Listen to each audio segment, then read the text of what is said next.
எங்க marriage decoration எங்களுக்கு அவ்வளோ சாட்டிஸ்ஃபைடா இல்ல. ஃபர்ஸ்ட் ஆஃப் ஆல் நாங்க குடுத்தது வேற, அவங்க பண்ணது வேற.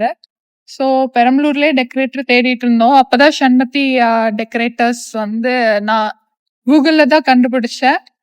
அப்புறம் இந்த ஸ்டேஜ் வந்து அவங்க பர்சனலா வந்து பார்த்துட்டு போய் இந்த ஸ்டேஜ்க்கு ஏத்த மாதிரி டெக்கரேட் பண்ணி எனக்கு அனுப்பிச்சாங்க. ஃபர்ஸ்ட் இதுல சாஃப்ட் காப்பி அனுப்பிட்டு அந்த சாஃப்ட் காப்பியை தான் இங்க ரெப்ளிகாவா கொண்டு வந்திருக்காங்க. ஒரிஜினல் ஃபிளார்ஸ் தான் யூஸ் பண்ணியிருக்காங்க. அவர் சொன்ன மாதிரியே செஞ்சு கொடுத்துருக்காரு. ரொம்ப நல்லாவே இருக்கு டெக்கரேஷன். சொன்ன மாதிரியே பண்ணியிருக்காரு. சண்மதி ஈவென்ட்ஸ் நல்லா பண்றாங்க இங்க பெரம்பலூர்ல. ப்ரோ இல்ல அவள் ஹாப்பினா நானும் ஹாப்பி அவ்வளோ